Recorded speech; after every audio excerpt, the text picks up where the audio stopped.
Hi, everybody. Welcome to the PHP. I'm Booker. That's Perez. How you doing? I'm doing well. It's summer. It's the start of Pride Month, and hopefully we will distract you and entertain you and maybe enrage you. Today, we're going to be talking about how Meghan Markle enraged me. Oh, really? Good. Some developments and the latest on the Johnny Depp and Amber Heard never-ending saga. Marilyn Manson and Evan Rachel Wood, they seem poised to be the next Johnny Depp and Amber Heard. Also, some Kim Kardashian and Pete Davidson silliness to cleanse the palate, and an interview with gay icon and just timeless chanteuse Debbie Gibson. Chanteuse. So stay tuned for that at the end of our show. But first, how are you? I'm doing pretty good. How you doing? I'm still really tired. I'm still not caught up with sleep. Because, you know, once again, I don't really learn. You just are hardwired the way you are. This past weekend, I should have done nothing but sleep and catch up and just rest. But I feel too guilty with my kids. So I made sure we went out and we did things. And I even went to a concert. I went to the mixtape tour, which was NKOTB, New Kids on the Block, with Salt and Peppa and Vogue and Rick Astley. And it was so fun. 80s, 90s explosion. It is unlike any other show you've probably seen before, because usually when you see a lineup like that, it's one act goes on, then the other act, then the other act. But this one, it was one seamless experience. New Kids kicked off the show, and then the guests sprinkled throughout. And then they all came together for the end. And I thought that was so smart and effective. And everybody was awesome. And I had a great time. Did you get to do anything fun over the holiday weekend? I barbecued. I went to see Top Gun. Oh, right. You did that. How was it? It was fantastic. I mean, really a great movie. Boy, I am so you on this one, though. I went at 9:30 in the morning by myself. Oh, your girlfriend did not want to see it? Well, she did, but it was too early, and someone needed to watch the dog. Oh. Well, so it was about the dogs, you know. Okay. It was that whole thing. So once I got out, she was like, "Oh, I really want to go." So she called her sister, and they went. But I went to a theater by myself, and it was like and you never go to the movies. And I hate it. That's why, but I hate because of all the people. And now I really hate it. Let me tell you why. So I went and I got the 9:30 rate, which is probably $12-13, whatever the ticket was. And then I got my popcorn and my soda, which is like, more than a ticket. That's like $16-17. And then I'm leaving the theater. And this is a rookie mistake. This is a guy that never goes to the movies. I get to the parking garage. Bless you. I get to the parking garage.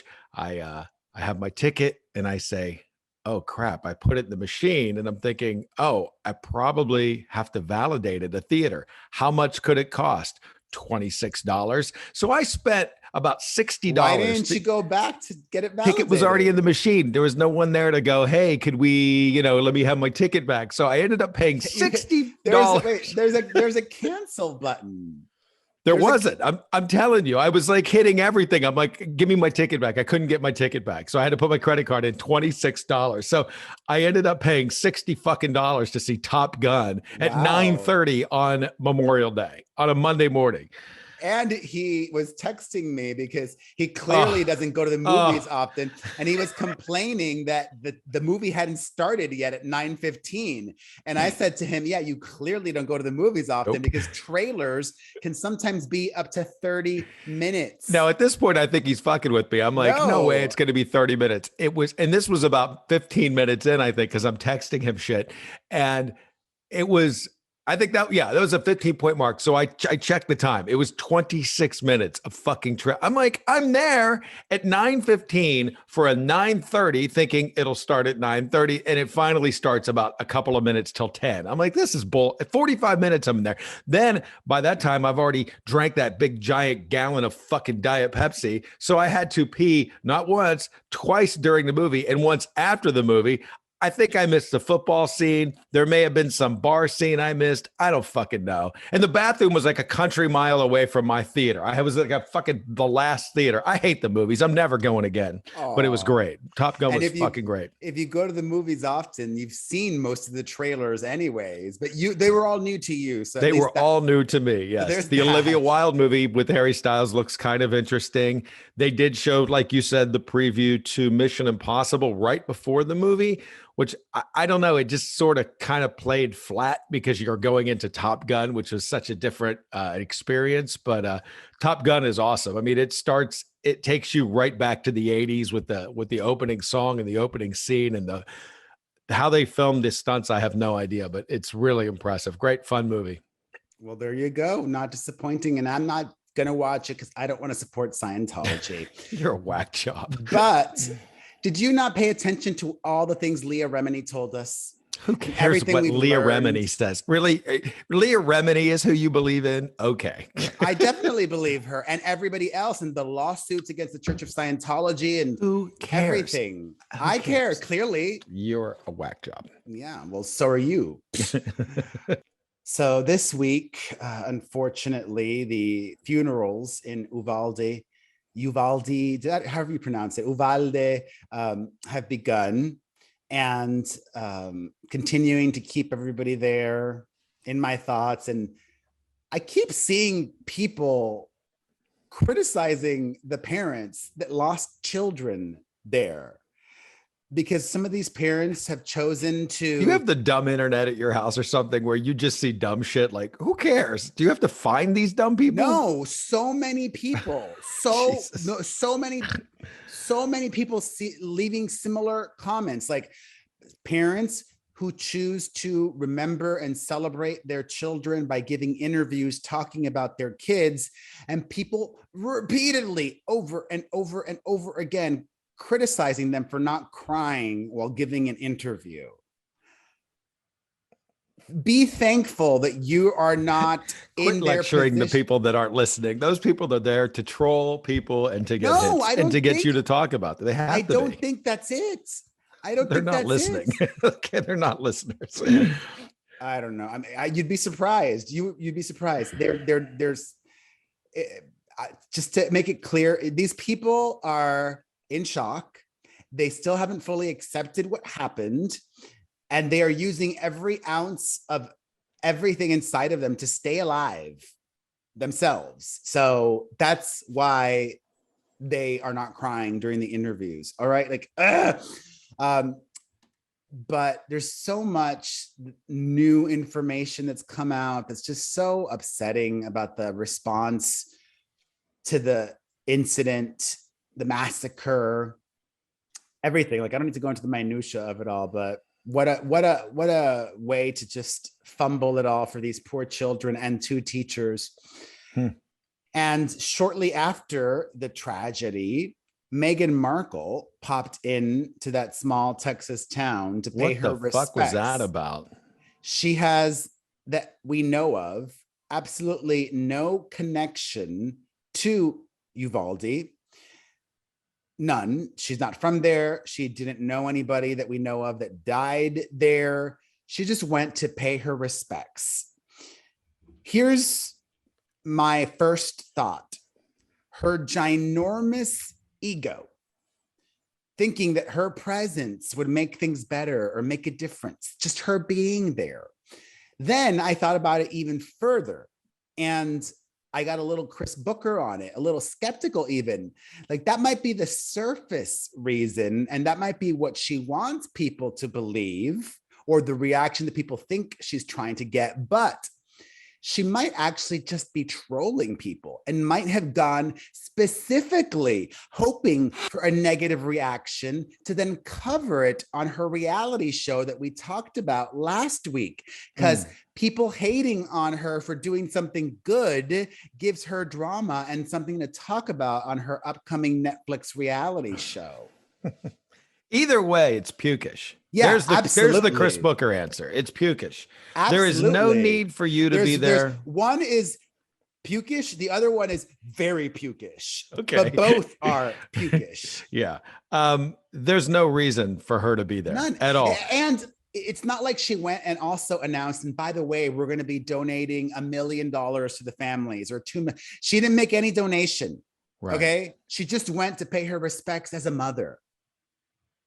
And for the other reasons that I said. So very lame of you. Yeah. Unless I'm wrong. I don't know. Are there any hardcore Meghan Markle fans, defenders out there that could explain to me why it was a good thing that she showed up? If so, I just think she sees herself as some sort of royal figure now, that she needs to go and wave and, you know, and yeah, I'm going to be here for you, the people, me, the queen up here. It's like, you're not a royal. You're not even a royal there, let alone people don't even know who you are here. Those people in Uvalde don't know who she is. Yeah. And probably, I mean, that they're largely or predominantly Latino community, Spanish speakers that maybe aren't the most pop culture savvy, I would say. But I want to specify, like, if that tragedy would have happened in Los Angeles, even though she lives in Montecito, she's from Los Angeles. Yeah. I would not have been upset had she shown up here. You know, when there was that awful fire in the apartment complex in London, Adele went to pay her respect, and I thought that was beautiful and touching and healing, and it mattered to those people and it helped. But her literally flying to Texas just to do that, I don't think it helped. It distracted. It possibly made the situation worse for the families that were grieving. Why would you want to cause upset to those folks during that very difficult time? It's pukish, like you said. So narcissism, that's what it is. Let's keep it moving. The Johnny Depp and Amber Heard trial wrapped up, but not before both of them took the stand again. And I don't think anything that either of them said during their final appearance on the witness box mattered or would have any impact on the jury. You know, I will say, I think Amber Heard's lawyer made a very convincing closing argument, and it will be fascinating to see what the jury comes back with. The fact that we're already a few days into deliberation, I think could be perceived as a win for Amber Heard. Because if it was cut and dry, like, oh yeah, we're siding with Johnny Depp, they could have done that Tuesday. You know, they started deliberations on Friday. They could have, you know, come back Tuesday with their answer, but maybe there'll be a hung jury, you know, they can't reach unanimous decisions on the multiple things that they have to consider. Right. Or maybe they'll side with her, like I predicted, and give her no money or $1, you know? Can you imagine after all of this, if it's a hung jury and they can't decide anything? Like, I guess I could see that very easily, because I'm a juror. I'm thinking, this is a shit show. I'm not giving anybody anything. And then you have another person going, yeah, well, she did this or he did that. He's responsible for this, but maybe not that. I could just see this being diced up so many different ways that nobody could agree. And the fascinating thing is, let's take out physical violence out of the picture, okay? Let's assume she was not physically abused by Johnny Depp. She was abused in so many other ways by him. There are different types of abuse. And that was one of the points that, her lawyer made convincingly in the closing arguments. Like, if he even abused her physically just one time, then what she wrote in that op-ed is true. And I definitely think it's plausible that one time in a drunken or drugged out rage or stupor, he physically abused her. There were people that testified that he headbutted her or this or that, or he pushed her down the stairs. Yeah. There were people that testified. Right. Defining what exactly abuse is a very gray area, though. That's the rub. But I'm with you. I think this thing could go that way. I don't think there's going to be a big lump sum of money for anybody, though. I don't think there's going to be. No way. I don't think there's going to be a clear cut. I don't think the jury's going to clear cut award either one of them with anything. And that's probably what they're fighting over. Like, how do we not give either side anything but resolve this?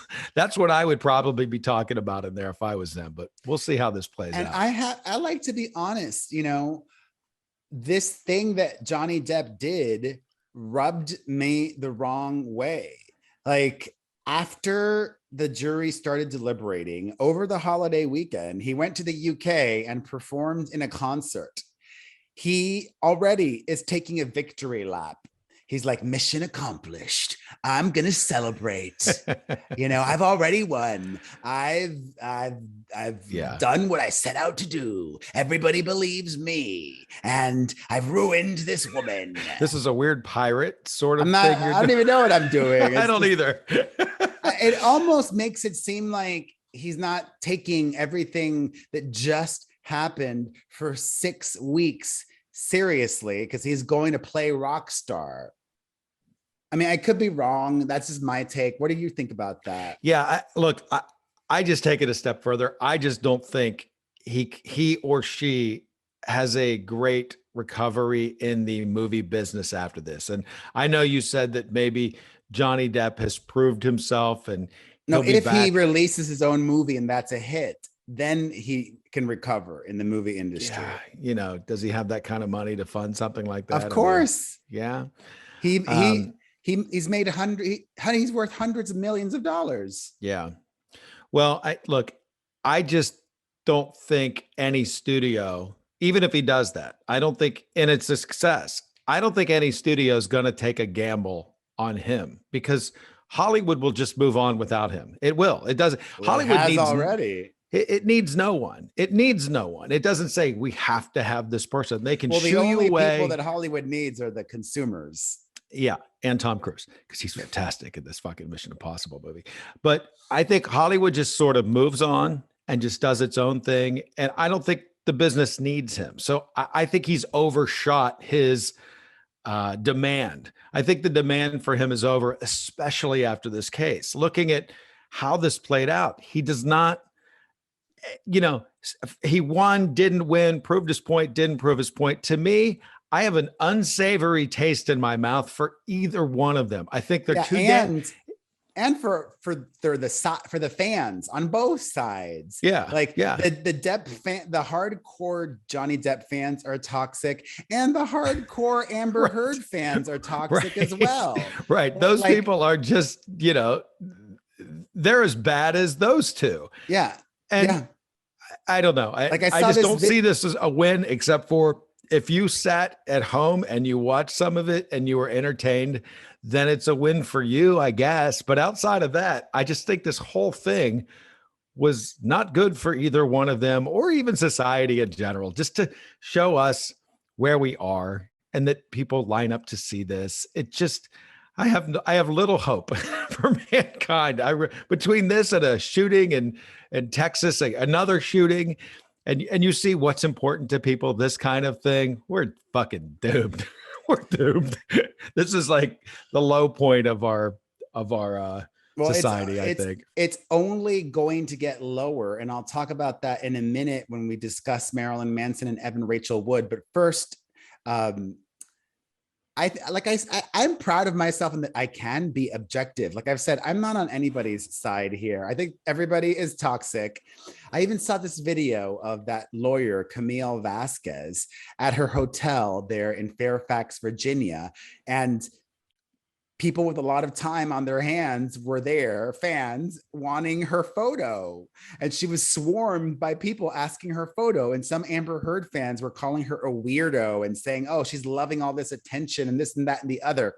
And honestly, body language expert Perez wants to check all those people, because very briefly, she was telegraphing to me that she was uncomfortable with the attention, but she was just being polite. Like she would probably get criticized if she didn't take pictures with all those people. Yeah, exactly. Anyways, before we get to Marilyn Manson and Evan Rachel Wood, who likes dabbing? No, I'm not talking about the dance move. I'm talking about the way people are getting high these days. When I was growing up, it was smoke this joint or hit that bong. But nowadays, there are these concentrated forms of cannabis that hit way harder. It's like taking a shot instead of drinking a beer. And this brand, Boundless Technology, has the best way to dab. I'm very excited to tell you about the limited edition Rainbow Chrome Terp Pen for dabbing. Let me tell you why you're going to love this product. First of all, there are only 1,000 available, very limited production. If you don't get it now, you might miss out. Also, it has an exclusive Rainbow Chrome colorway that looks great during Pride or any time of the year. The best part, there's so many ways to use it. It's a nectar collector. Dip directly into your favorite concentrate container.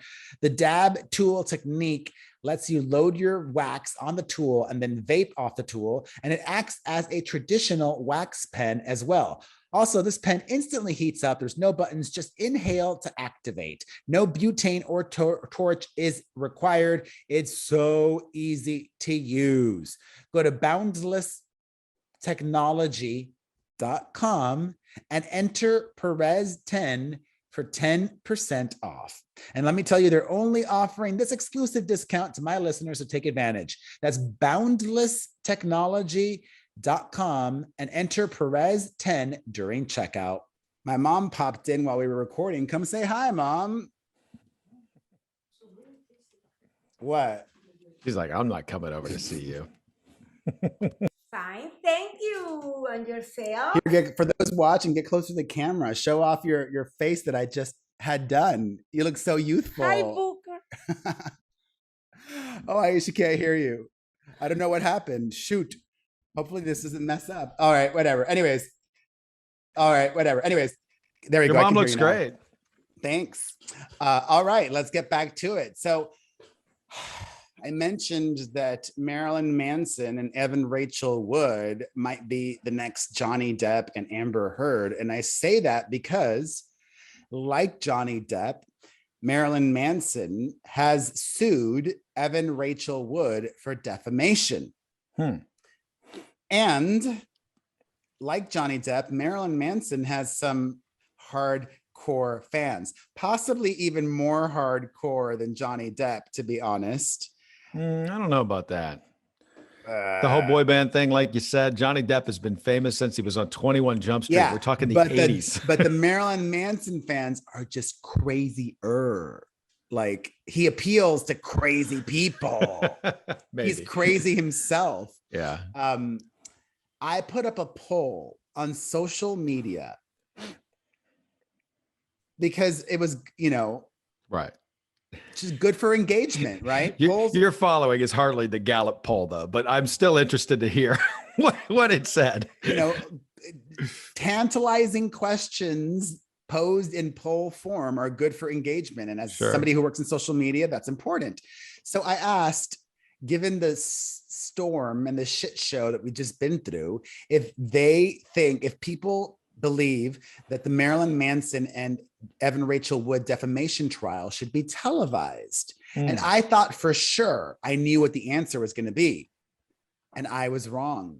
The majority of people think that the Marilyn Manson and Evan Rachel Wood trial should be televised. Oh, I figured they were going to go the other way, the way you just sold it. Why wouldn't they? I mean, people enjoy watching this shit show. We just learned this. Look, if you give someone the option to see something or not to see it, there's 500 channels on TV. Like, why not? Because televising court cases where women say that man raped me, that man abused me, that's awful for victims. That's awful for survivors to have to not just go through the trial, but do it with cameras on. That's why. So that's just so depressing. I pray that whatever judge gets that case does not allow cameras in the courtroom. I don't see that case having the kind of heat that we just saw. Well, if there are cameras in the courtroom, there will be. They will be. There'll be heat, but there won't be that kind of heat. He's an international superstar. He's Marilyn Manson was very popular internationally. Yeah, I'm not saying that everybody doesn't know who he is, but the guy hasn't had a hit in 20 years. Well, and also, Johnny Depp by association, they're friends. A lot of there'll be crossover appeal. There's that too. You're right. They're good friends, and the same loonies may come out and exactly put some eyeballs on it. I don't care either way. It all just seems silly. I just hope it's not televised. I just think it's another case of like a wacky person finds another wacky person, and then one wacky person's like, I was kidding when I said I was wacky, and the other one's like, how am I supposed to know that? Like, what I'm about. It's just well, I don't think anybody expects to have physical and sexual violence committed against them. That's not wacky. There's just, you don't know. And you could say that you don't think anybody expects, and I would say you're wrong. I would say that some people do sign up for that. There are, quote, wacky people out there that do sign up for, don't. All right, just stop it. I'm just telling you, there are. I can't with you. I'm not even going to engage. I'm just disengaged. You don't have to, but I'm telling you, there are some people out there. No, nobody ever invites that or wants that or expects that. No. Well, I'm not saying that these people aren't damaged human beings that want it. I'm just saying there's people out there. There are.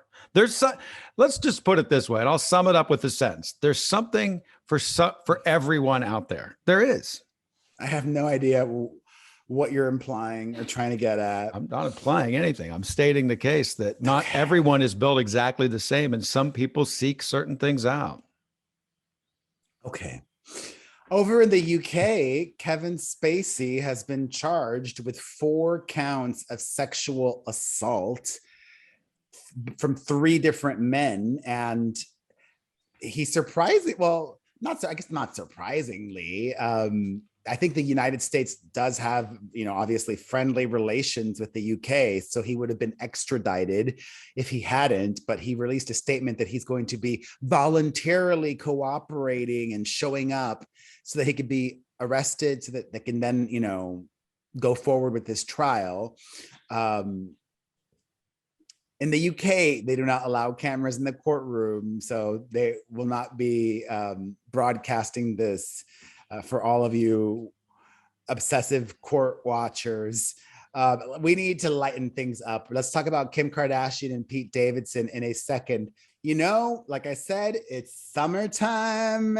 It's warm out. Actually, I'm melting in my house right now. I should have made it a little bit cooler before we started recording. But when it's hot out, I don't know about you, but I like some burgers, some hot dogs. I eat it all. I am a carnivore. And if you don't, you can have a veggie burger or a veggie hot dog.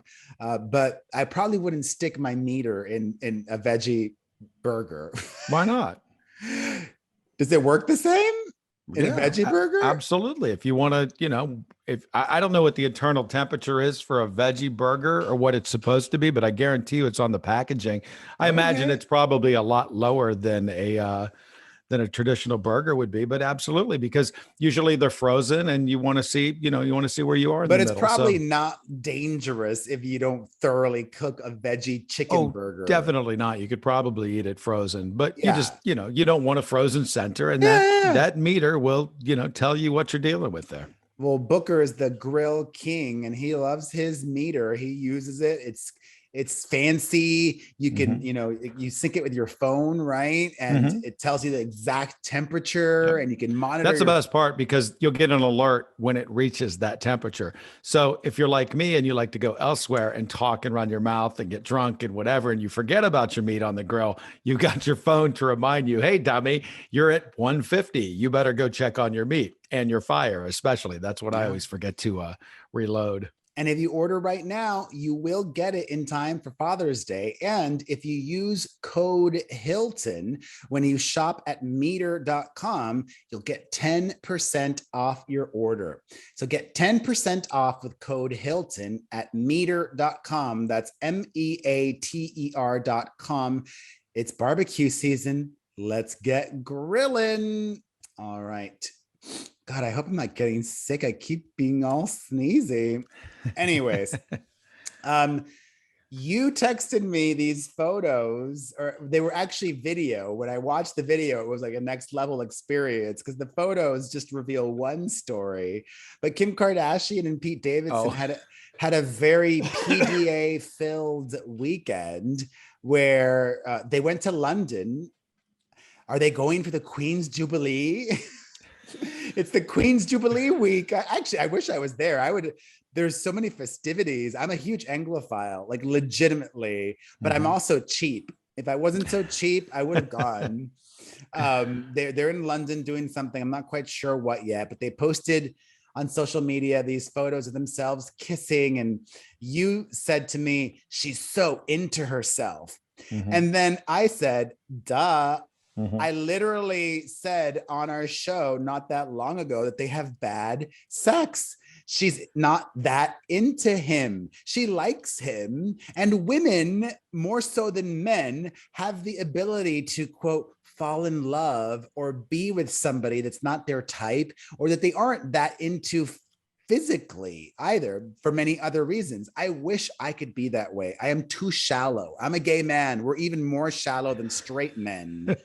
I said that, but I truly am a body language expert. Well, let me tell everybody what I sent Perez. So I see this picture on whatever site, right? And the first thing I notice, it's like they're kissing.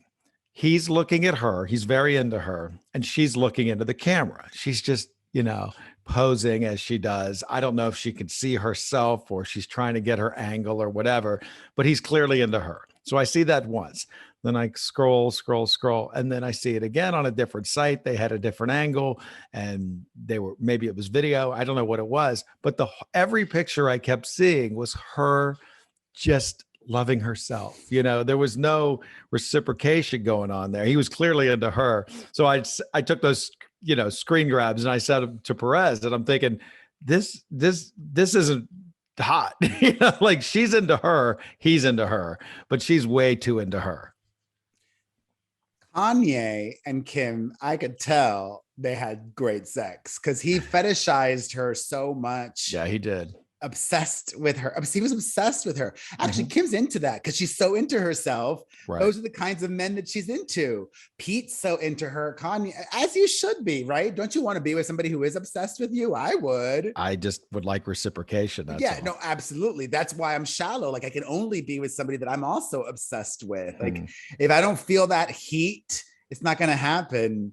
And actually, oh my God, total aside, there's a lot of hater McHaters out there. This gay guy responded to a silly video that I made where I was dancing because I felt compelled to make a video celebrating the fact that young people have discovered Kate Bush recently because of Stranger Things, her song on Stranger Things. And then an a-hole said, no wonder you don't have a guy.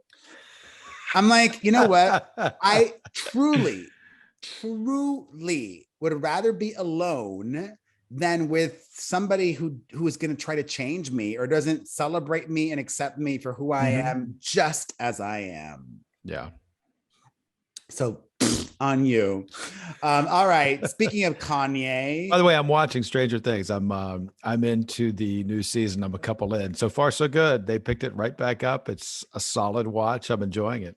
It was fascinating. I read, that they were filming that during peak pandemic times. And one of the actors, I don't think he was able to get back to wherever they were filming. So he filmed remotely in Australia. Like it did cost a lot of money. They also paid all those kids so much money. Did they? Good for them. They're carrying it.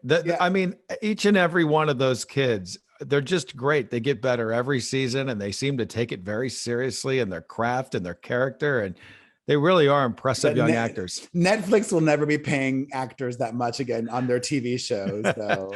Enjoy it if you got Enjoy it while you can, because that place is going broke. Well, speaking of Kanye West, he cannot keep a lawyer for the life of him. And the thing is, in Los Angeles, Los Angeles probably has a much higher divorce rate than the rest of the United States.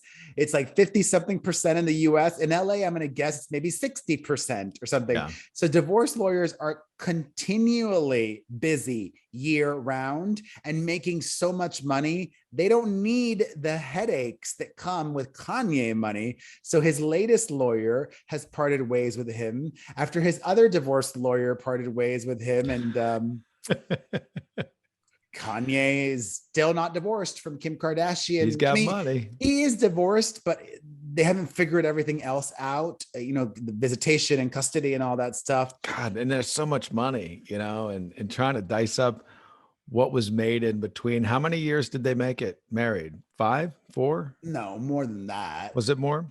I think at like 6+. Okay. So 6 or 7. Cause my son is 9 and they got, they have a 9-year-old as well. Oh, and okay. I think they got married shortly after their daughter was born or before even. I don't remember I don't this is recall. an instance when I don't remember. Maybe they got married in 2013. Kim Kardashian, who cares? Yeah. I'm just saying there's a lot of trying to figure out how much they made together as a power couple or trying to figure out that math. Boy, that's got to be a tough one. He's made a lot of money.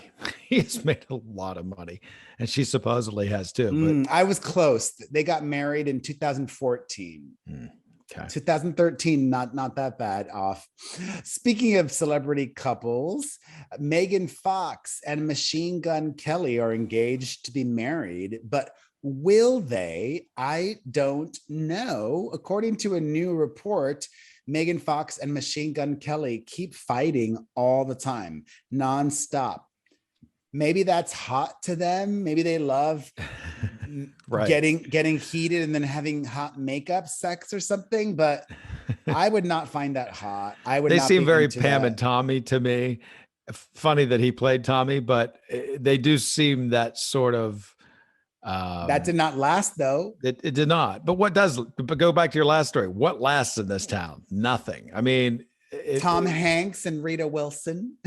There's one. They're the gold standard. But it's hard. It's few and far between to find Julia the people. Roberts and Danny Moder. Matt Damon and his wife have lasted. Right. Loose. Because she's not on social media. She's not trying to be in front of cameras. Nope. She's smart. That's smart. That's how you keep a man, right? It's not about just getting an A-lister. It's about keeping an A-lister. They're a cute couple. When I knew those two, they're just cute. I mean, they're really. You knew them? Of course. They've been together Ben that long? Yeah, for sure. Wow. They were very nice. I mean, I've always said Matt's one of the nicest celebrities I've ever met. I had the most fun with Matt. We always got along great. And she's really a really sweet lady. They're a really nice, cute couple. They're just family people, family first, and raising those kids. They're solid. I haven't seen him in years, but he was always nice to me. Do you think he would remember you? Yeah, we had one night in Vegas that was one of the most fun nights that I ever had in my life. Oh, we're gonna get a Booker story. What was you want so a Booker story? Yeah. So we went to Vegas one night with Ben Affleck. With Ben and Jen and the whole thing. And we kind of split up the cars and whatever. So I ended up with Luce and Matt, and we went to a club, and I think Biz Marquee was spinning. I think he was DJing. And Matt and me got so fucked up. We were breakdancing, and then we went out afterwards. I forget where. I just remember going into some back rooms and, seeing the bowels of Las Vegas that you'd never see as a regular person, and just seeing how how a real A+ celebrity navigates. And that was just fun. But I remember being in the limo, and I was almost doing stand up in the backseat. I was so fucked up, but I was just we were all so fucked up that I was telling so many jokes, and I remember driving by Circus because I'd fucking lost so much money there, and I was pissed off, and I was fucking yelling at the casino, and Matt was peeing himself laughing, and we had the best night. So the next morning, and I had known Ben Let me pause that for a second. Is it true that Jennifer Lopez doesn't drink? Like no, she never drank. I saw her maybe drink on New Year's, like a glass of champagne. She never drank. Wow. Never. I just could not be at the club. I mean, maybe I could do a club for like 45 minutes, not drinking, but then I would need to leave because I'd be bored. I would think so. I can't do anything without drinking. So the next morning, we were staying in that bowling alley room in the Hard Rock, and I was hungover as fuck, and I was sitting on the couch, and Ben and Matt had already got up and went and had breakfast, and Ben came back, and he walked in the room, and he stood in front of the couch, and he looked at me and kind of turned his head a little bit, because Ben and I never really, I liked Ben and he was super nice to me. Don't get me wrong. He was always way, way nice to me, but we never really had our time to go out just ourselves and kind of fuck around and get drunk. Cause he wasn't, drinking or anything during that time either. He was out of rehab. But he just kind of cocked his head and looked at me, and he said, "What the fuck did you and Matt do last night?" And I go, "I don't fucking know." And Ben said, he goes, "Matt said you're the funniest guy he's ever met in his life." And he and he's like, "Booker's the funniest guy." And he said, "You guys had the best time." He had like one of the best nights of his life. Wow. And Ben's like looking at me, and I was like, I was like, "I don't know. We got really fucked up." And so he might, but then again, maybe not. I mean, the guys had so many celebrity. You have that night any night you want to have that, and that's a once in a lifetime night for me. But we had the best fucking night. Well, that's fun. I love Vegas. I do too. And doing it that way, seeing Vegas like how no other people see it. Like the suite we stayed in was at the MGM. I didn't even know they have. I thought you said you were staying at the Hard Rock. No. I guess that was another time. You're right. That was another time. This another time we did Thanksgiving at the MGM. I didn't even know that there was like there's a side of the way the building's built. There's the VIP like butler service rooms in the back. And even when you go outside, the rest of the casinos, the way it's angled, they can't even look down and to see what's going on down there. It's the wildest thing. And you're sitting there going, how does no one ever notice this area? And, like you pick up the phone and, from your room, and they're like, "Hello, Mr. Affleck." And I'm like, it's Chris. And they're like, "Oh, well, what would you like?" Pancakes. There's it looks like a Parisian place. Is that what I'm talking about? In the back at MGM, it looks very different from the rest of MGM, right? Oh, the suites, yeah. And the entrance is this nondiscrete hallway. It's kind of near the where you would go to pick up tickets to some event that night. You open up these two doors, and it's almost like, whoa, and you're like, "What the fuck? Where did this come from? I had no idea this existed." And it's just there's a whole other world behind Vegas that people just don't get to see. And I got to see it. It was really wild. I've seen it a few times, but because Ben loved Vegas so much. Well, speaking of Machine Gun Kelly, he's on an arena tour this summer as the headliner, and Avril Lavigne is opening up for him. And I kind of want to go just to see Avril. See Avril, yeah. And I would maybe stay for a little bit of his set, but I don't need to watch more than 20 or 30 minutes. After like three songs, you've got it. Exactly. But Avril has a lot of hits, and not even hits. Like I know her album tracks. Like I love Avril's music. So excited about that. Speaking of music, a positive update. Halsey's record label has said that they will be releasing their song after all of that TikTok drama that she was so upset about. And they released a statement, Capital, saying that we're all about the artist and blah, blah, blah, blah, blah, which is funny because then that upset other Capital artists. This one singer named Sky Ferreira, who's kind of like a no-hit wonder. Yeah, go write a hit and get back to me. You get an opinion when you've had a hit. Yeah, so there's that update. Well, by the way, when you told the story, you said the song wasn't very good, which you implied. I don't think so. You think it's good? No. I didn't know it was. I thought this was an unreleased song, so she hadn't released it yet and was bitching that she couldn't release it until there was some sort of moment. And you said the song wasn't that good. But I think I don't think you were talking about the song that she was talking about, is my point. I don't know if it's the same, but when you told us the story, you had said that the song just isn't that good. I'm like, well, how do you know? Because it's unreleased. Because she posted a snippet of the song on TikTok. In that moment? Because all I saw on TikTok was her talking about that she needs to have a moment and then she hates it, but I never saw the song anywhere. So I was a little confused by that. Right around the time that all the drama happened, I went to her TikTok and I heard a snippet of a song, and maybe I incorrectly assumed it was that song. And maybe you didn't. Maybe you have it right. I just didn't understand it because she kept saying, like, I saw the story yesterday and the story said she's going to get to release that song. But yeah, I don't know. Maybe you just heard a snippet. I don't know if you could judge a song on a snippet, though. I mean, how much was the snippet? Like 50. I heard enough to know.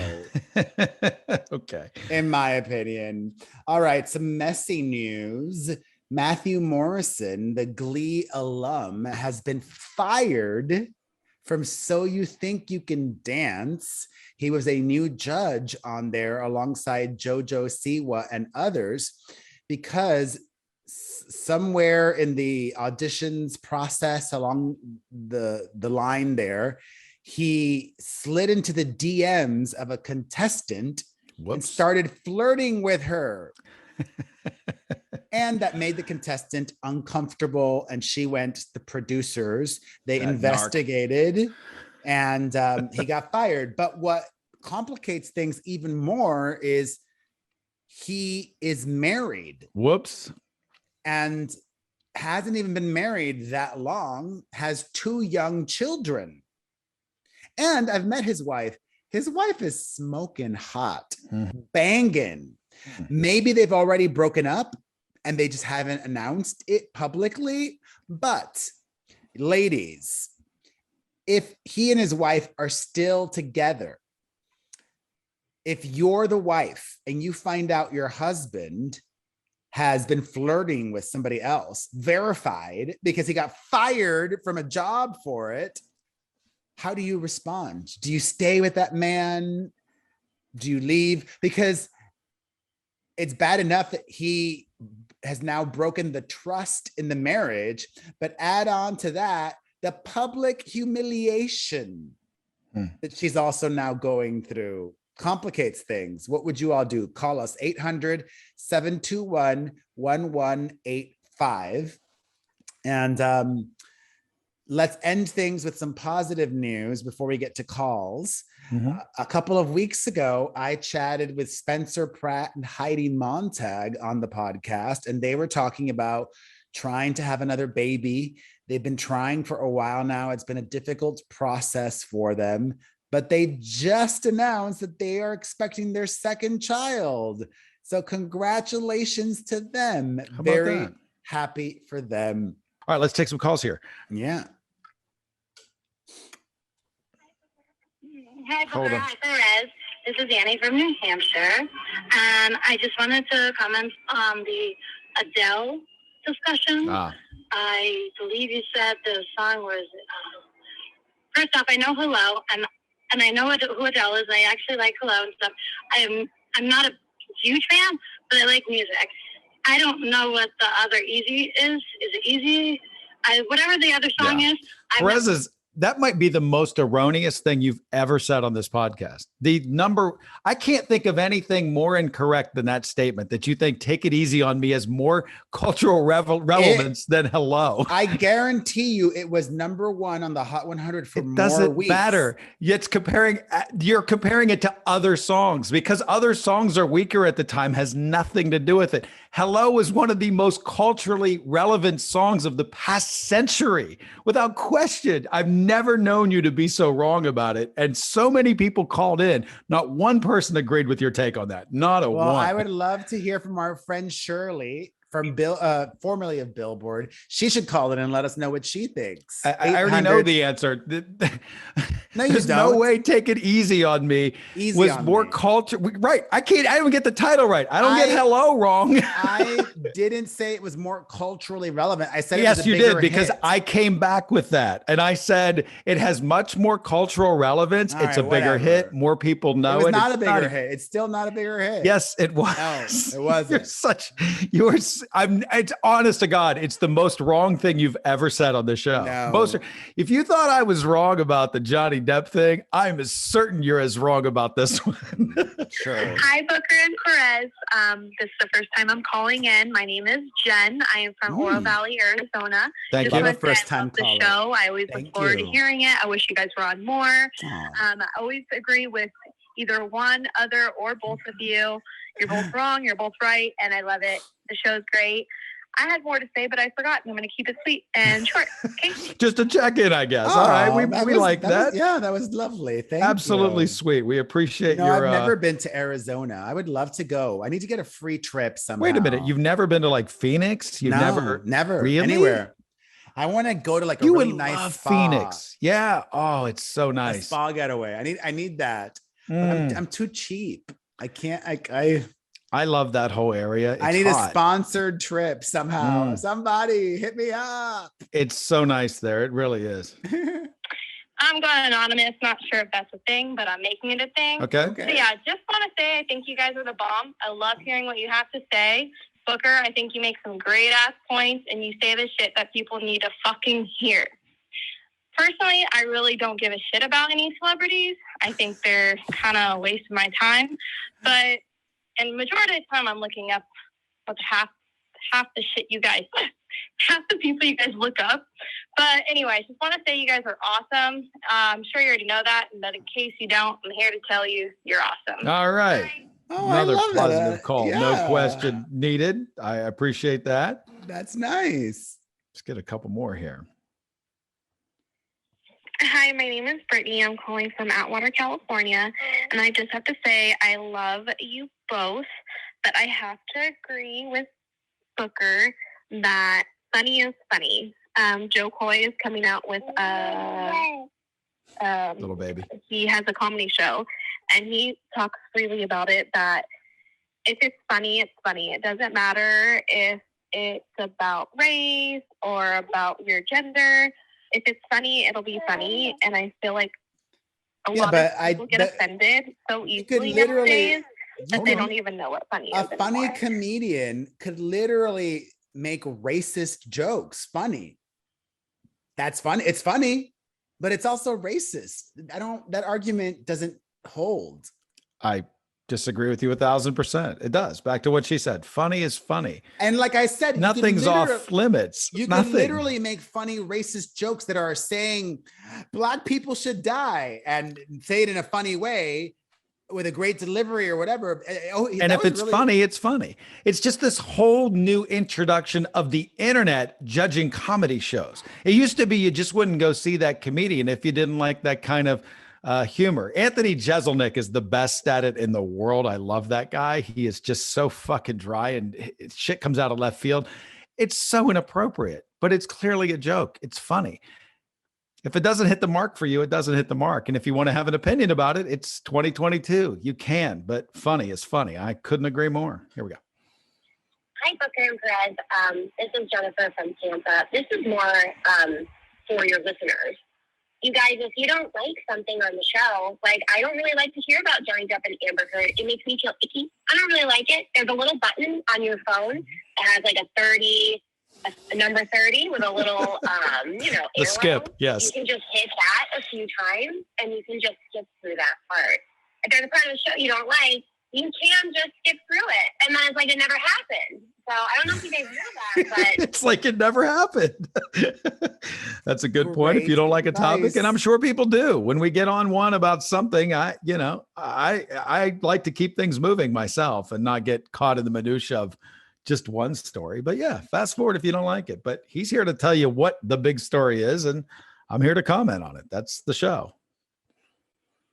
Hi, Perez. Hi, Booker. This is Geraldine. I just wanted to comment on the shooting in Texas. And I know we don't normally talk about these things on your podcast, but I just have to say, like, I really don't think anything is going to change unless we all come together and there is some sort of massive protest. I think what happened during the Black Lives Matter protests, whether you agree with them or not, or whether or not you agree with everything that took place, you can't deny the fact that it got a lot of attention, and it actually got politicians to pay more attention to the issue of policing more now than ever in my entire life. So when it comes to these mass shootings and abortion rights and all of these issues, we really, as Americans, have to come together and protest and do something. Otherwise, I guarantee you, none of this is ever going to change, and the same things will happen over and over again. Thank you. Okay. Well, I've seen a lot of abortion protests, but I haven't seen, I don't think I've seen a single one about, trying to change the gun laws in this country. Well, they did. There was a half-assed protest if you're going to compare it to something like Black Lives Matter and, the gatherings, plural, they went to the NRA convention and the crowd was lame. To me, seeing a couple thousand people, that should be 1 million people should be standing outside of that, like literally 1 million people. And, look, there's COVID and there's things going on. But I don't know. I think protest, knock yourself out. I think it all comes down to one thing, and that one thing is casting your vote for people that don't believe in this shit, that just say no. I'm here to say no, and I'm not doing it, and I'll never sign those laws. And that's where it's going to have to change. And people need to get better organized that way. Hey guys, my name is Amanda. I'm calling from Orlando, Florida. I'm originally from Venezuela, so if my English is not very good. Perfect. One comment about Halsey, the Halsey situation. She was begging for TikTok relevance. She was looking for a viral moment, and her video begging for views, you could say it's viral. So there was her viral moment. I'm not saying that's what she did. But she actually addressed that. She actually addressed that and said that was not the case, that she did not do that as the marketing gimmick. Right. It's just a case where honesty just happened to catch fire. When you see such brutal honesty, which was hers, and her being really fed up and hating the way things are happening, feeling unappreciated by her label after a lot of success. It takes balls to do that sometimes, but I appreciated that. I thought it was cool as shit. Well, actually, that's a great segue. We talk about a lot of music, business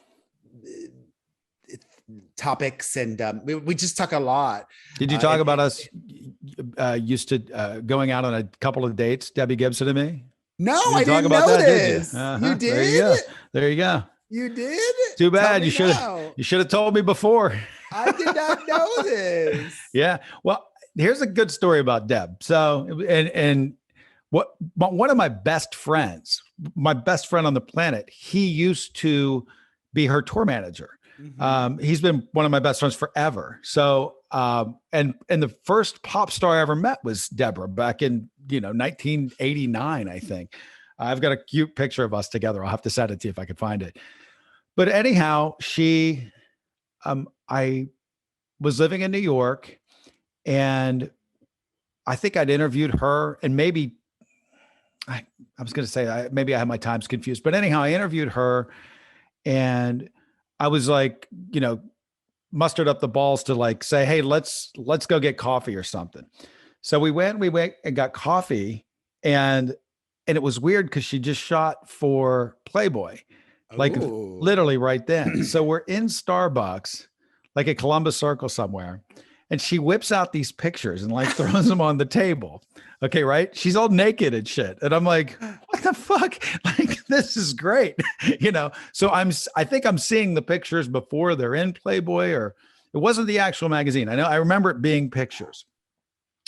And I'm like, am I on a date here? I don't know. Maybe we're just comrades in the business. I don't know what's going on.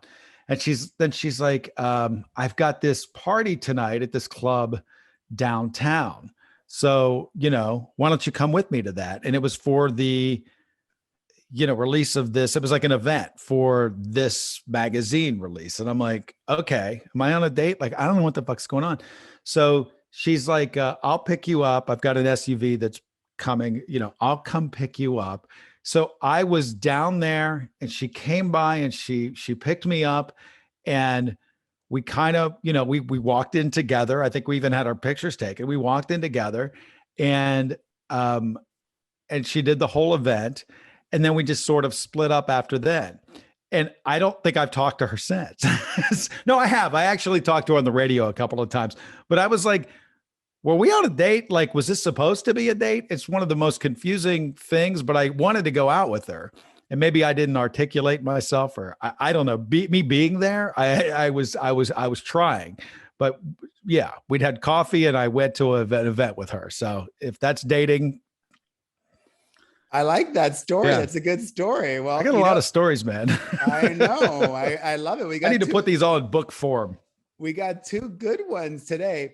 Well, one of the things, I genuinely love Debbie Gibson. She's the best. We had a wonderful chat. So please, you'll really enjoy it. But one of the best things about her is she's had such longevity. She's been working since the 80s. So that means consistently working since the 80s, she knows everybody. So she has more stories than you. Oh, dear God. She has stories.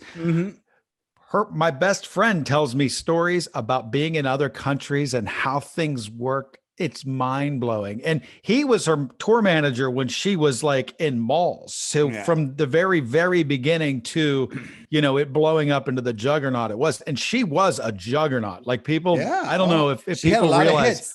Oh my! And she wrote all of them. Yes. She wrote them, and she's so talented. By like herself. she doesn't have to share that with anybody. But she's a really smart lady. I love Deb, and you'll enjoy. I'm gonna enjoy that. Check it out right now. So much that I want to talk about that's happening now. But first, I feel like I need to talk about the elephant in the room. And by the elephant in the room, I mean that piano behind you. For those who don't know or are not watching, if you're just listening, there is this mirrored piano behind you. And wasn't that owned by somebody very famous? Yeah, so this belonged to Liberace. And it's over 50 years old. And I always feel like I am like babysitting it for him. Like I feel like, oh, by the way, here, real life happening. My crew, I got a crew and a canine crew leave. Like my canine crew thinks they're leaving. Bye guys, I'll see you tomorrow. Touchy Mama Cecilia. Just, real life. You've got 3 kids. I've got the fur babies. Here guys, you can come in. You can come in this room. So yeah, so I always just feel like, it is his piano and you were drawn to it just because you love the aesthetics of the piano, or was it because it was also Liberace's? Well, it has such meaning for me because I saw Liberace, I think it was on the Merv Griffin show, which I watched religiously growing up, but I saw him on TV and was just in awe of him. And, I was studying classical piano at a very young age. And how old were you when you started? 6. 6. Okay. Yeah. And so, but I was playing by ear since I was like 4. And all I wanted for my 7th birthday was to go see him at Westbury Music Fair. And my grandparents took me. That was really officially my first concert. And Liberace. Yes. I remember him coming out in his capes and his diamonds and with these flashy pianos. And I never got to meet him, oddly, but we both had the same artist representative at Baldwin Pianos, who now runs the Smith Center in Vegas, where I live, Myron Martin. So Myron acquired the piano in the estate auction. And he lived on the Upper West Side, and I was like, Myron, I just want to come over to your apartment and play that piano. And I was like, if you ever want to part with it, don't give it to the Smithsonian, call the Gibsonian. And he sold it to me, and I've had it for 30 years now. Wow. A little side note, my daughter, who just turned 7, Mia, her first concert ever was Debbie Gibson. I love that so much. I loved seeing her there, and she had the whole backstage experience. She did. So thank you for that. Yeah. So I don't know if people know this, but your hits that were massive songs, I think all of them, or if not all of them, almost all of them, you wrote by yourself. And I think your first hit, from what I remember, I heard you say somewhere you wrote that song when you were 12 or 13. 13. Well, yeah. So I actually have that original demo, and I was just talking about this to a friend the other day. I'm like, that was the first song that actually I was telling my dad this because, you know, I always just wrote like. What song was that to remind us? In my dreams. Oh my God. Wait, at 13 years at old? 13. Oh, look. My dachshund is playing the piano. Hi, Levi. Hold on. Come here, baby. Oh, now he's on the piano. It's all gone to the dogs. Wait, Perez, let me get it. Come here, Levi. You can't show people just how very crazy we are in this house on this podcast. So I always wrote, like, you know, if anything in my little puppy love world happened, I wrote about it. I wrote a song about it. Like, so before, I'm curious though, you said you started taking piano at 6, and you know, my kids take piano, but they just learn how to play piano. They're not being taught about songwriting, much less hit songwriting. You just learned to write songs on your own. So the very first song I wrote was called "Make Sure You Know Your Classroom," and it was like my deep hidden fears.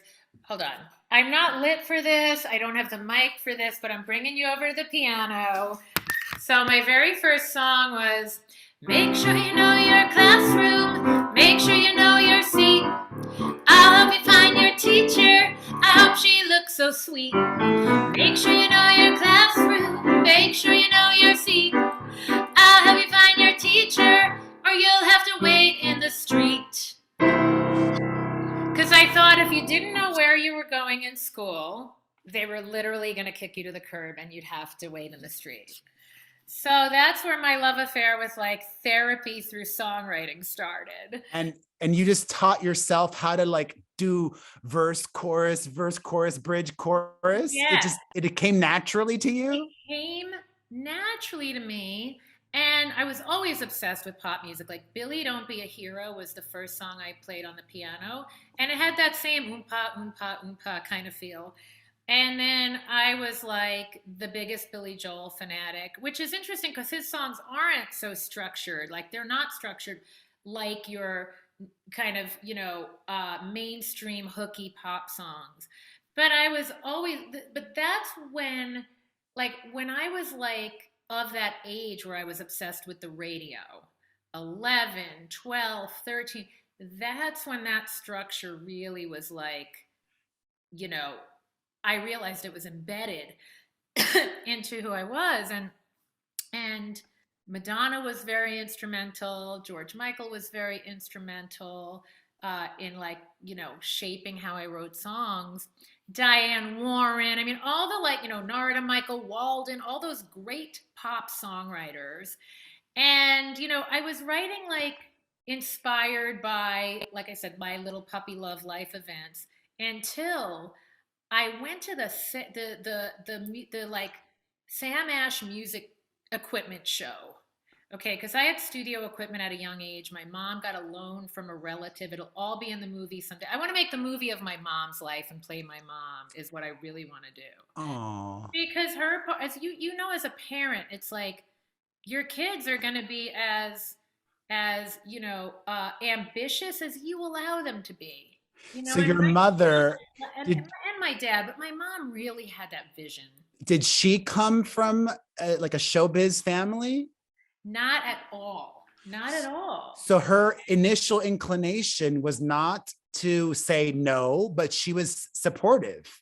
She was like, she always said to me, "You're going to do this with or without me." Like she knew, like all my sisters were musical. They are musical and they are artistic.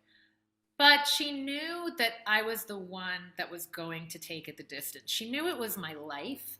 And I think anybody listening out there who is, you know, that artist, and now there's so much access, like young people have so much access to getting their music heard and getting tips from people. And like I was in this bubble on Long Island and I was doing theater and eventually doing more professional theater in Manhattan. But she really, really encouraged it. And so my parents took me to it was like at one of those little hotel motels on Long Island where you'd go from room to room and try out the drum machines and things, right? So I left there, and again, I don't even know where my parents got the money for this, because they didn't have money. They didn't have money. They were working around the clock, very blue collar. And somehow I left there with a Lynn drum machine, which is like a really good drum machine. And did you want one? You wanted one? In the Mariah dialogue, we had this dialogue. I was like, oh my God, the Lynn drum machine. And she was like, the Lynn drum machine. Oh my God. So I knew that they used that on hit records, and I wanted it. So I set out to write a hit song that day. I was 13, and I said, I just want to write a song that sounds like it belongs on the radio. And I didn't know what I was going to write about. I didn't have the title. I didn't have the theme. And I just created a pattern on that drum machine, and I let it rock, let it rock, let it rock. And then I started this synth part that was like,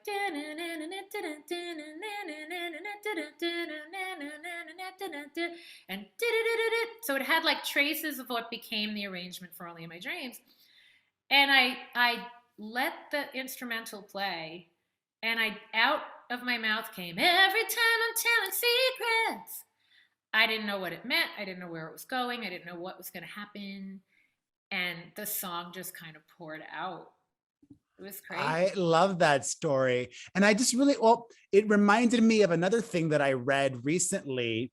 The Weeknd, the hit maker, was giving praise to Ariana Grande, because Ariana can do what you do as well. She can do it all. She can sing, but she can also produce and lay down the track and do all of the behind. Right. I saw that too, that like you can tell, like I can tell just from looking at people and listening to them, I'm like, she's a master craftswoman. Like, that she knows her way around a studio and stacking those vocals and the harmonies and she has a sense of who she is as an artist. Like you can just tell, and you can tell people that maybe they're a great vocalist and they walk into the studio and they're like, here's my 6 takes, make a comp, edit, and they're hearing it on the radio. And I don't take anything away from those artists either, because I'm like, listen, that if you've got that kind of voice and you could just walk in and deliver like that, and you don't have to oversee the production, like, power to you. Me, I'm parked out like, so here's... You have a studio in your bus now, I saw. I do, in my RV, and so I cut all the vocals for the latest album here. I'm pointing there because the studio's that way at my house, but what I was going to say is, you could find me in my nightgown doing the car test on mixes and giving notes and tweaks, like, at midnight, because everyone's on a different... I'm like farmer hours when I'm not performing. I'm like in bed at 8 with my dogs, and I'm up at 5. But everybody else in music is like sending their, mixes at midnight. And I'm in my, I'm on my driveway in my car, like checking and notes and back and forth and frequencies and volumes and getting everything the way I like it, because I feel like I have the luxury of knowing that you can potentially be hearing some song you recorded. Look, I'm hearing that Shake Your Love production 35 years later and performing to that backing track or doing that arrangement with the band. So it better be the way I like it, is my feeling, and just the purest representation of myself. And that's what I love about producing, because you get to use all kinds of tools and sounds to present your emotion and yourself to everybody. And this all happened for you. You wrote that at 13, then you started having these hit songs at 15, at 16, like you were still in high school. Yeah. But then I'm curious, your mom said, you're going to stay in high school, right? It was her decision. Did you want to stay in high school? Did you ever ask her, I don't want to be in high school, Mom. I just want to do this. It was really my decision. But again, she encouraged it. Like, homeschooling wasn't a big thing back then. Or if it was kind of like really out of the box thinking to homeschool your kids, right? And in hindsight, I'm glad I was in school, but like, probably if homeschooling was more of an option and more on the tip of people's tongues now, maybe I would have chosen that, because it was like I was purposely torturing myself to prove that I was normal. But what is normal anyway? I was like a freaky arts kid. That's not normal necessarily. Now it's more normal, which I love. I think there's like so many freaky arts kids out there that like they kind of rule the world. But like for me, I was like the only, especially girl. I mean, my boy friends would come over and they're like looking at this outboard gear. Like I was this techie girl. And it was weird, you know? So me trying to kind of fit myself into the landscape of normal high school while being on the radio was challenging. I mean, because it just was not the norm. You were like this unicorn. Right, and I wanted to fit in and I wanted to blend, but I also wanted to be myself and I wanted to be allowed to shine. But it's hard to shine and for it to not be perceived as, oh, she's conceited. Oh, she thinks she's so great. Do you know how many times I said out loud, I don't think I'm so great. If I thought I was so great, I wouldn't be here with everybody. Like, that's the point of why I'm here. But the fact that I had to explain that all the time was definitely like, it was its own kind of exhaustion, honestly. You know, you said something a minute ago that got my brain racing. You know, if you were like Justin Bieber, who also experienced success at a young age, and if you were, you know, past that and you were in your 20s, Justin Bieber probably could have any girl he wanted. Did being Debbie Gibson make it challenging for you to date in your 20s? Or did it help? Or what was that experience like of dating in your 20s? Yeah, you know, because like, I think guys perceived me to be cooler than I was. Like, I was cool to them by virtue of the fact that I had this career. But I really wasn't so slick or cool. I was really like kind of nerdy and like, you know, a late bloomer. And I'm still like that. I can be rock and roll on stage. I don't need to walk around in that all day long. You know, it's just, you gotta love that. let down and it's really like simple things that make me happy. And yes, my art makes me happy and audiences it's amazing. But it's the deeper part of that makes me happy. It's not like the adrenaline of it. It's the real connection with people and music that does it for me. And I feel that. I mean, you have such a special connection with your fans, your Deb heads, as you call them. Yes. You have a fan club, which people can become members of. I love that. Thank you. I once was a fan club member, but only one artist was I ever a fan club member of. Really? And that was Gloria Estefan. I love that. I have a great Gloria story for you. Oh yeah, tell me. And then I want to definitely get back to my Deb heads and diamonds because they're the best. But so just in case you weren't already the biggest Gloria fan, when my grandma Josephine, my late grandma Josephine, she went into the hospital, and through a series of things that went on and went wrong, she walked into that hospital and didn't walk out and was told she'd never walk again. And she kept saying to me, if Gloria Estefan could be in that bus accident and be back dancing on stage, darn it, I can walk again. So I asked Gloria if she would, oh my God, I'm literally going to cry. I asked Gloria if she would call my grandma Josephine. Not only did she call her, she stayed on the phone with her for a half an hour. She sent her meditation CDs and books and tools that helped her. And, you know, my grandma ended up with the walker and doing a little better, but that motivation, I mean, when my grandma called me to say, Deborah, do you know who called me today? Gloria Estefan. And she relayed the whole thing, and it was like, you know, unbelievable. So I'm just gonna, like, I have my questions and everything, but I like having a conversation, and we're gonna go all over the place. Me too. I'm so like, I love being in the moment with it. You have a story, I'm sure, for anything and everyone. You're going on tour this summer, and we're gonna talk about that in a second, but I will just reiterate publicly what I told you privately once, which is, you know, you got your tour, but maybe next year, maybe even in Vegas, because you live there, I would love a cabaret show.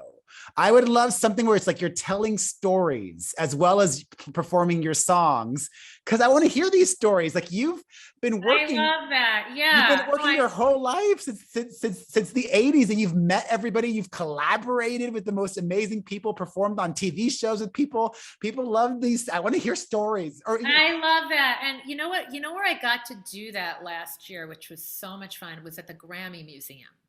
Oh. I got to do an evening at the Grammy Museum. And it's so funny because it was like shot out of a cannon. They were like, can you do it like in 10 days from now? So I didn't really like, in your fantasy, you're doing these things and you have all this time to prepare.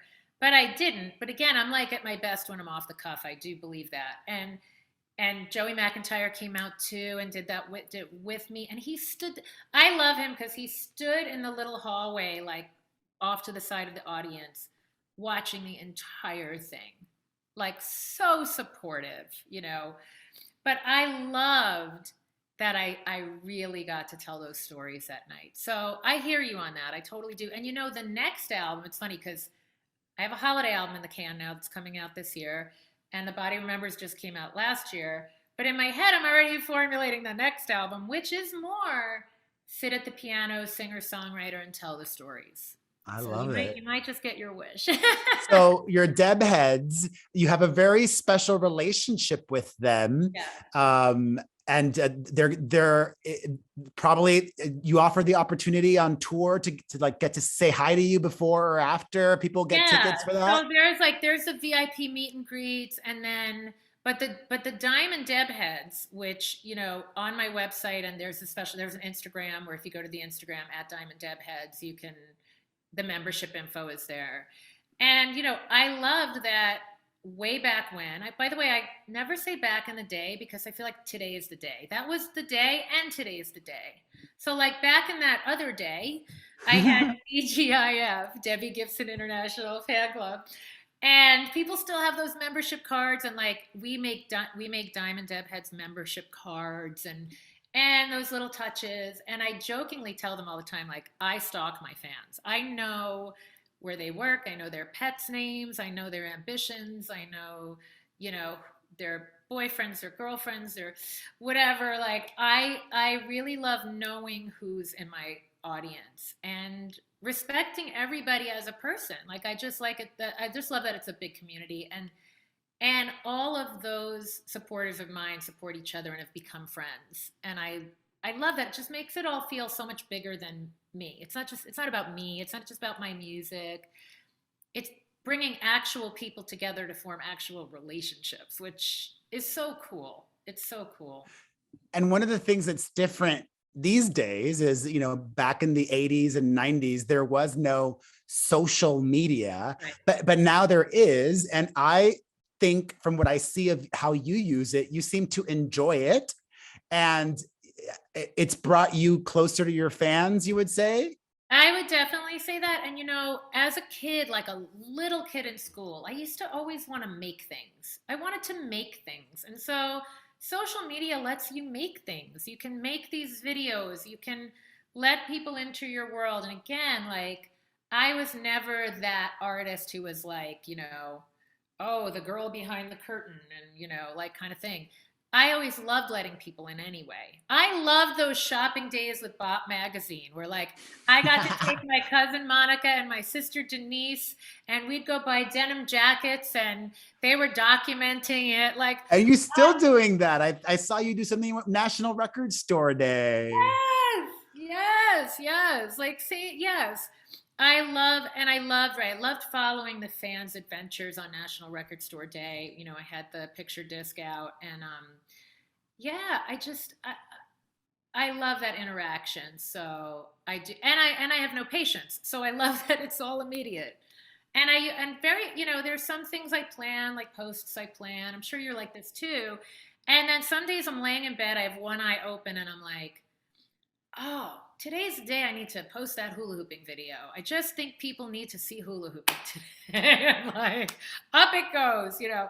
So it's just fun. It is fun, but it is connecting, and you know, it's interesting. It's like I loved being on a major label when I was on a major label. I'm not someone who like bashes the majors because they did what they did for me. But there's an ownership that you give up when you're on a major label. You know, there's a... We saw that with Taylor Swift and her drama with her masters. Right. Literally right. giving yeah, up ownership. That was a literal ownership. Yeah. But there's also like, you're going through layers of people to get your art out, right? And I just love, like, now I'm independent label. I make my own schedule. It's your own label. I have to recoup. You need to do more press. I go, I want to do what I enjoy when I enjoy doing it. And again, be direct to the people. I love that feeling. In the past, when you were with the major labels, was the process tenuous? Like, did you have an A&R person like, no, that just sounds bad, or I don't like that, change this, or was it relatively easy and harmonious? How would you describe that relationship? That's a good question. So it started off where hardly anybody at the label believed I was going to do anything. So they let me just run with my instincts. And the guys in the dance department, Bruce Carbone, Anthony Sanfilippo, and Larry Asgar, I'll never forget their names or them, in the back office with no windows and the stacks of 12-inch dance singles, they were the guys who, like, I don't know why, for some reason, were like, I think I do know the reason. I think it's why I really returned to my dance roots with this record, is because people on a dance floor know music. Like, they know it, they feel it, they know what's good, they know what gets them going. And those guys, like, it's a passion. Like, because to get a club record going, it's really hard. It's a very long process. You have to be in the clubs. You have to be, like, on the front lines. And I was at 16. And these guys, like, I think they just loved my hooks, and they loved my melodies, and they loved that I was 16 and like, yeah, put me in, coach, put me in the clubs. Like, what do I have to do? And my mom was just as crazier because she was like, and I'll go with her. I'll take her to the clubs. You know, she always collected the money up front. So there was that time where everyone was kind of like, oh, this little girl's making this music and it's starting to catch on. Okay. And then everyone started overthinking at the label. And then everyone did what you just said. Everyone was, this song is too this, the bass is too loud, you need to collaborate with this one and that one. And they were thinking of my career from the outside in, but my career started from the inside out. And I've never put it that way before. It just came to me now, but that's really the truth. And I think when you have people, because here's the thing, I can look at an artist and have a vision for them, right? I can look at any artist and go, oh, I'd love to see them dressed in this and singing that. But that might have nothing to do with where they are in their process. And I just think the public's really smart, and they see through that and they go, why are you trying to sell us that? And so I always had the feeling like, even if I didn't hit the bullseye, and if every single and every record wasn't a hit, when you look back on a long career, it's all of it. Billy Joel didn't sell 8 or 9 million albums, or however many The Stranger sold on all his. Cold Spring Harbor, which is my favorite, probably sold the least. I don't know. But that means the most to me. And nobody said to him, oh, there aren't enough hits on here. Someone let him make that album. And somebody didn't let me make those albums or try to alter that along the way. And that's when it became not fun. And I was like, ooh, I didn't get into art and music for it to not be fun. Like, that's not it. I saw, the Jim Carrey documentary, the recent one, where he talks about, if you're gonna like sell yourself out, but like he talks about it in relation to his dad having to give up his passion for the arts and become like an insurance salesman or something. And then when he got fired from that job, he took it so hard, because Jim Carrey's point he was making is, if you're gonna fail at something, fail at what you love to do. Because if you're trying to be somebody else and then you fail, that's really soul damaging. And I loved that point that he made. And that's how I always felt about it. I'm like, I'm going to go out with a bang on a song that tanks, but it's going to be a song I love. Even if everyone else hates it, I'm going to stand by it and say, I put this song out because I loved it. And I just think that that's the way to live. You know? I love that. ... And I also love, though, that it's like a dance, right? It's like you're on Dancing with the Stars, and right. It goes back to the relationship with your fans. Yeah. You do that, but one of the things I loved about seeing you in concert is that, you know, and from all your shows and your tours, is like you give people what they want. Right? You give them the hits, the songs they know, as well as the new material. So if they go see you this summer, you're not going to be like, oh, I'm not going to do Only in My Dreams again, or you're not going to hear Shake Your Love on this tour. Right, No, you'll do those songs. Of course. And perform that song that you love that nobody else loves too, or whatever it might be. Like, yes, it's a fine line, because I do have these diehard fans that are like hopping on flights from Australia and the UK, and they want to hear the deep cuts. So I want to do a little bit of those for them. And then there are people who lost track of me for 30 years and don't know any of that, and they don't know the new. So I walk the line of like, I'd love to be on stage for 2.5 hours and do it all. Some of the venues won't even let me do that, so I can't. But you know, so yeah, like there's songs like off the new album, I might have to medley them up to keep it moving a little, right? And give people a taste. But then there are certain songs I don't want to medley up. I want to sit and be patient and do it. But like Out of the Blue, you know, I do it at the piano now, and I do it more of as an acoustic. And I think, you know, people, they want to hear some of the original productions, but I do think people like hearing things reimagined, because the truth is, I don't have my 16-year-old voice, thank God. Like, it's a different tone. It's still me, but it's got more depth to it, I should hope. And so if I'm just trying to emulate who I was at 16 on the stage, that doesn't work for me. And I don't think it works for most people. You know, if I'm just like, whoa, whoa, whoa, you know, it's cute and fun, but like I can't do that for 2 hours. So I try to reimagine the hits to a degree. You saw, I'll be doing that mashup again of Electric Youth and Feel It Still, the Portugal the Man.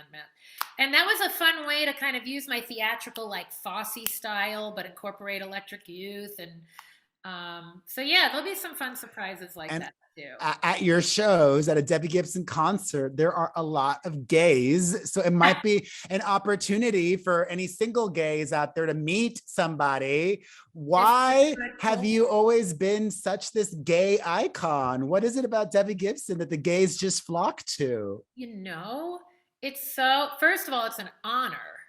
And like, the only thing I can say is, you know, because I've tried to figure that out in a way. I do think my energy is very universal. Like, I'm just a very, you know, open. I've always been that way, an open person. And I was performing in gay clubs that first year at 16. You know, I would do a teen club, a straight club, and then a gay club. I was changing my wardrobe in the car. And I used to always say to my mom, oh, I can't wait to get to the gay club. Because that's where the audiences had this unbelievable balance of being very discerning with what they liked. They wanted to, you know, like I really sang all those shows live in the middle of the night. I didn't have to, but I wanted to. They knew that, appreciated it. But that those audiences were also always there really, truly to have fun and be in the music, you know, and it just, there's just some kind of camaraderie that's inexplicable. And, you know, I grew up, it's funny, my heroes when I was a kid were the singer-songwriter men and the theater women. So I loved my Patti LuPone and, you know, Betty Buckley and Bette Midler and Liza and all, and then I loved Elton John and Billy Joel and, you know, Carole King. Well, she's obviously a woman, but like the female singer, the singer-songwriter piano people. But then I loved the Broadway belter theatrical artists. Divas. So I think I kind of became a hybrid. Like those are maybe people kind of. And you did Broadway. You did Broadway yourself too, many times. Yeah. You haven't done a show on Broadway in a while though. Is that calling you in the future? You getting a yearning to return, or is that too hard? He's back at the keys for those who missed him. Come here, Levi. Come here, bud. I think it's hysterical. He does that all the time. Come here, buddy. Okay. Doing a Broadway show, it's like 8 shows a week, 6 days a week. It's a grind. It's a grind. And for a while, I did 17 musicals in 17 years. That was between Broadway, the West End, national tours, and regional. Wow. That's a lot of 8 shows a week. I mean, I used to like sleep on the floor in the bathroom with the steam, like with the shower going to keep my voice healthy. See, I was never like, I did Grease with Sutton Foster when she was just starting out. Yeah. She was Sandy. And she trains and works very hard on her voice. Don't get me wrong, but she's like born to do it.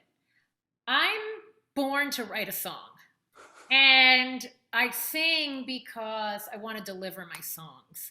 And I sang in Broadway shows because I wanted to deliver a role, but it was never at all natural for me. Like I was in I had to be so like, when I did Les Mis on Broadway, I was 21, back when there were answering machines.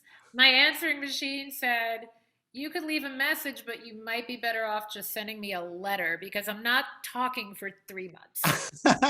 Because I didn't know how to talk by day and do a show by night. Wow. It's always been weirdly grueling for me. Well, especially a demanding thing like a musical theater role. Yes. Where, people are coming to hear, I'm going to scream, I'm going to warn them here.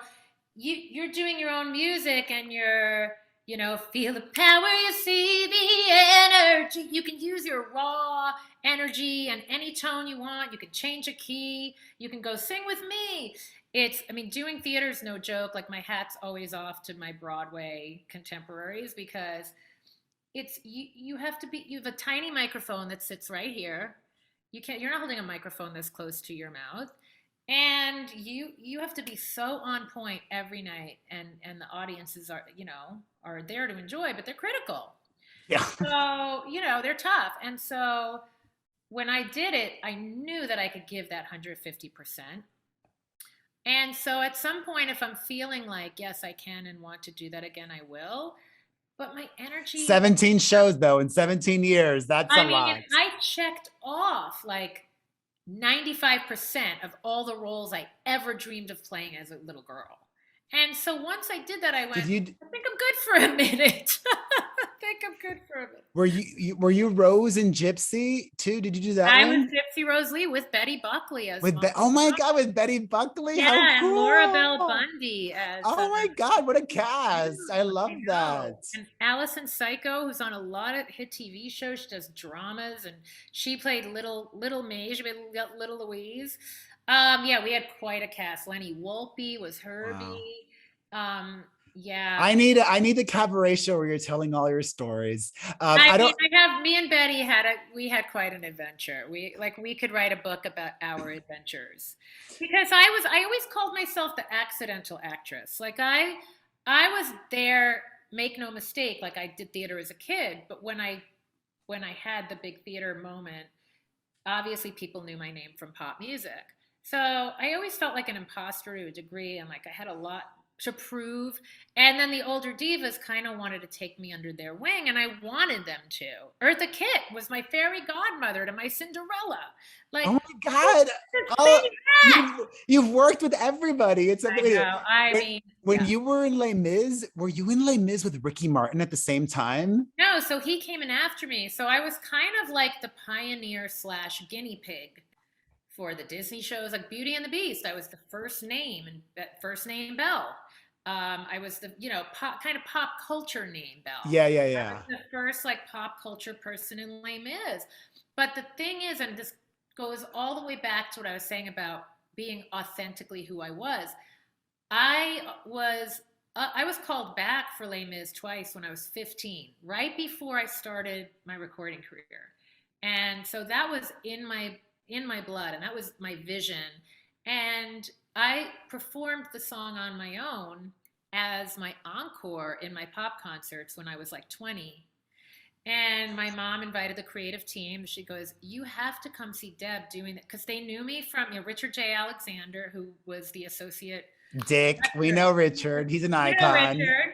It's like Richard, I was on Richard's radar from the time I was 15. And then he kept up with me. And I said, you know, I'm going to be a big star next year. You better get me while you can. And he never let me live that down.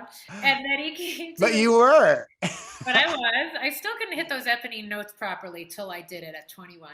And he knew that too. But he took that chance on me. And a lot of people were kind of like, oh yeah, let's see if, Debbie Gibson and Les Mis, let's see if she could do it. And I was so aware of all the cynicism surrounding it. And again, I was like, oh shoot, I better like not only hit those notes, but I better just literally hit them out of the rafters, beyond the rafters. And not only hit the notes, but I really wanted to find where Eponine lived in me. Because when you're a blonde pop princess and you're playing this, underdog, street urchin, angel with a dirty face, I wanted to find that grit.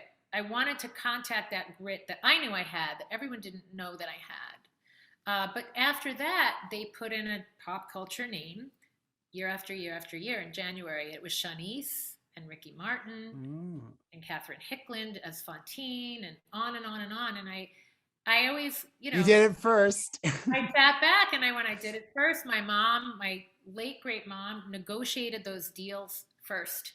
And by the way, I usually got less than everyone got down the road because I was the guinea pig, and I was aware and I was like, just get me in the game. I just want to do it. Let's just do it. So you mentioned your mom. My condolences. She passed away earlier this year. Yes. I don't want to be a buzzkill, but okay. Is there anything that experience has taught you or reminded you of, or how are you feeling? What are your thoughts? Well, first of all, living behind me is, you were talking about my Depp heads and my diamonds. They got this, they all made this big contribution to the Actors Fund because my mom was at the Actors Fund home for the last almost year of her life. And I took amazing care of her out in New Jersey. We wanted her to be near all the family. We kind of, I think, I don't know if we knew, but I guess we kind of knew. We knew we wanted her to have lots of visitors, so, oh, hi, Buds. Here's the interesting thing. I didn't have a lot of regrets because I feel like I never see it, when people say gone too soon, a life cut short. I always think to myself, if I'm here another minute or another 50 years, whatever the course of my life is, as long as I'm living it to the fullest, it's not about the quantity of years. And I do feel like my mom and I were on such a connected journey together. We were like twin souls. She was your manager as well. I don't know if you mentioned that. Yeah. She was my manager for 25 years. I could not have done any of this without her. And she got me to that certain point where she was able to kind of hand me off to Heather, my amazing manager who I have now, who worked for my mom, who my mom kind of discovered long ago. So it's this very interesting intertwined thing for me. But I feel like my mom and I did it right. I feel like we did our journey that we were meant to do. I feel like I gave her everything I had always. I also feel like, maybe people perceive that I'd be the person, I called my mom 6 times a day for the last 3 years. I didn't. I called her probably about 2 to 3 times a week, but it was a good, thorough hang. We would FaceTime and I'm hanging out and I'm eating breakfast with her and with the dogs and, and even with that, I very consciously chose that. I'm like, you know what? I was connected at the hip to my mom for so long, and I have a little distance and perspective now, and I'm okay with that. And she was okay with that. I mean, maybe not. She always wanted, moms want more. But there are 4 of us, luckily, and we all would swoop in and give her that quality time. But, I think the part of the perspective, I was sitting at her service and I was looking at my sisters. We were like the 4, it was like the Godfather, but the Godmother, because her big picture and the urn were presiding over us. And we're 4 very empowered women. And we're also very soft women. Like I looked at that as her biggest legacy. And I just went, wow, I'm really proud to be a Gibson girl right now. Like I wanted to go, Ma, look at what you did. You created this incredible family. My sisters and I, have been really bonded, especially lately. And we joke that she runs my older sister Karen's phone because she always was like, Karen, are you checking on Deborah? Are you checking on Michelle? Are you checking on Denise? And so now Karen, I'll get a phone call from Karen, and Karen will go, oh, I didn't call you. It must be Mom. Mom's making sure I'm checking on you. So we all have humor about it too. I'm very spiritual. My mom and I were always connected through spirit when she was alive. So I'm like, I know that doesn't change. Oh, I don't want to keep you much longer because your time is precious, but I could talk to you for hours. So I'll end on my happy place. Yes. You mentioned it at the very beginning. You live in Las Vegas. And how long have you lived in Vegas for now? How many years? I've been here over 10 years. Wow. Why did you originally move to Vegas, and why are you still in Vegas? Okay. So my ex-boyfriend, who I'm still friends with, Rutledge, he and I were spending a lot of time between LA and here, and having 2 residences so close together, in my opinion, for me was stupid. Because then it's like, well, I've got this other set of stuff and clothes, but it's close, but it's far, but it's not. I was like, let's just pick a place, And both of us were like, you know what? We were just kind of digging especially me being in showbiz. Like, even though you have the entertainers on the Strip, everybody's not reading a script over coffee here, right? With all due respect to LA, I lived in LA for 10 years too. But again, what I was saying earlier in the conversation, I need to switch it off. And now you see me pull my trash cans Yeah. I live in a very normal neighborhood with very normal neighbors with, a Target nearby. I'm like, my sign of a good neighbor, it's like I'd have a Target not too far away. I've got some great local restaurants, my coffee joint I go to. I just got very Long Island when I said coffee. My coffee joint. And I need that like hibernation. So I have a handful of friends here, but my social life would be bigger in New York or LA. But I like that I can keep everything calm where I live. And then I can go into the neon and the glitz and glamour if and when I want to. I just think it is something, like at certain times of the year, you could be hiking or skiing, like depending on which direction you go. Like 20 minutes that way, 20 minutes that way. You could be up in Mount Charleston, you could be in Red Rocks, or you could be seeing Donny Osmond or Silk Sonic. Like, it's just like, it's really kind of got everything. You've worked with, I'm sure you've worked with Donny Osmond before in some capacity. All right, that's the last question. You've worked with everybody, but is there anybody that you've not worked with that you would love to do something with in any capacity? Oh my gosh, like names are flooding. And I just want to Mariah. say, first of all, I love Mariah. And she's in Vegas all the time too. But I just want to say Donny Osmond is such a class act. Like when my mom passed, he made sure he got me on the phone. He called from London, like he was getting on a plane. And I just love him. I just love him so much. I'd love to do something to Donny. Hello. I saw Barry Manilow recently too. I need to see that show. I've never seen Barry live. But I love watching the young crop of female singer-songwriters. Olivia Rodrigo would be fun to do something with. Oh yeah. Oh, I could see that. Wait, really? You should slide into her DMs and just make it happen. She brought Avril Lavigne out during the show. I know, I loved that. And Avril, I'm friends with Avril as well. We were like text and phone buddies for a long time, and then finally met at Ryan Cabrera's wedding, which was great. I love Avril. But yeah, I mean, I think that I love, females supporting females and all of that. But I don't know why the person that keeps jumping into my head is Ed Sheeran also.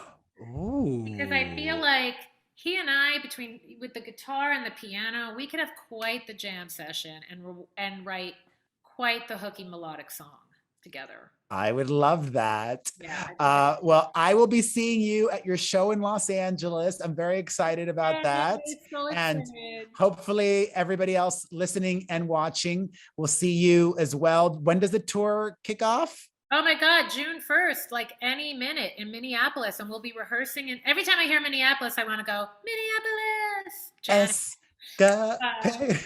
Yeah. Well, you can get tickets on your website. On my website, DebbieGibsonOfficial.com. Yep. And if you don't have her most recent album, The Body Remembers, get that as well, or stream it if you're cheap. I'm only kidding. I'm cheap. I stream only, but I stream. It's the new norm. It's the new norm. If you still have a CD player anywhere in your life, and get a signed CD on my website as well. There might be vinyls floating around, and there might be some colored vinyls coming out. Oh. Well, thank you so much. I adore you, and I will see you soon. I adore you too. This was so much fun. Thank you. Bye. Bye. All right, everybody. That was that. Who would you like me to interview next? I could use some suggestions because I think I'm running out of people. As always, thank you for listening or watching. Share our links, perezpodcast.com or the YouTube link. Call us at 800-721-1185. Happy Pride. Stay safe. Support all of our sponsors, and we'll see you next week. See you, folks.